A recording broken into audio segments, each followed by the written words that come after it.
Snowmobiling, a winter sport that is rapidly gaining in popularity. Where best to enjoy it than in Quebec, home of Joseph Armand Bombardier, the inventor of this unique machine. Quebec covers an area almost as big as Mexico, and with the long, snowy winters, much of this part of Canada would be almost inaccessible if it wasn't for the snowmobile. Today there's an outstanding network of over 32,000 kilometers of recreational trails, and Quebec has become a mecca for snowmobilers from all over the world. One area that has attracted international recognition is Gaspé, a region that boasts 46 clubs and 6,700 kilometers of trails. It has an abundance of snow and is located on a peninsula that juts into the Gulf of St. Lawrence. For many enthusiasts, it's the thrill of speed and the long stretches of untouched snow that give them such an incredible sense of exhilaration.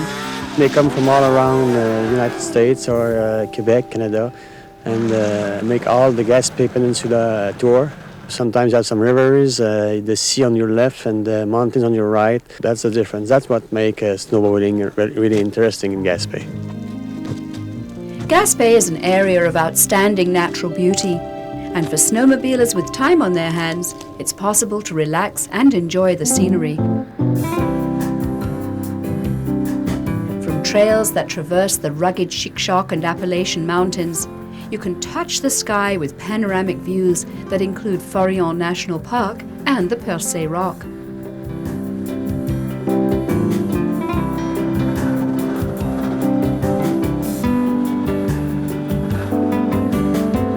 Take the trails down to the Baie des Chaleurs and then drive a parallel route to the coastal road for upfront views of that famous rock. The trail around the peninsula passes through Gaspé, a major center for snowmobilers, where you can take a break and settle down at a motel for a couple of nights. An ideal base to try a little cross-country skiing or snowshoeing in Forillon National Park. It's a very beautiful place because the presence of the sea and many things to see in the area. There are many places of interest around Gaspé. Notre-Dame-des-Douleurs is a pilgrimage site that has been credited with a number of miracles through the devotion of the local parishioners and the Servite priest Father Wattier, who founded the sanctuary in 1940. One story concerned a young boy, James Perry. He was about 8 or 9 years old, and he had a crippled leg. And he came here in pilgrimage with his parents, and sometime during the pilgrimage, Father Wattier told him to let his crutches down, and he started to walk. Although not generally open to visitors in the winter, if you phone a day or two beforehand, you can visit Gaspé, the Micmac interpretation site, to learn of the traditional native culture.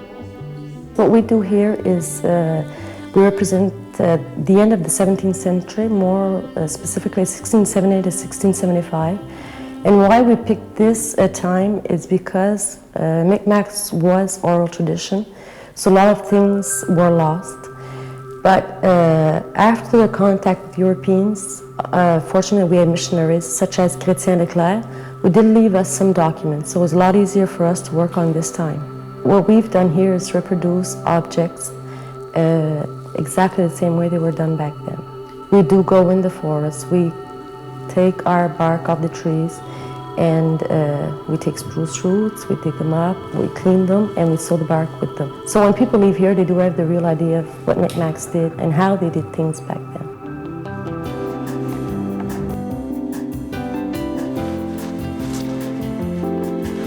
To drive a snowmobile, all you need is a valid driver's license and a trail pass. The trails are well marked with relay stations, restaurants, and fuel for extended trips. Snowmobiles can be rented, and novices are as welcome on the trails as pros, so by all means give it a try. From rugged backcountry to picture-perfect villages and pristine forests, Bombardier would be happy to know that with his invention of the snowmobile, Gaspé is now open to the world. For more information, visit our website on topoftheworld.net.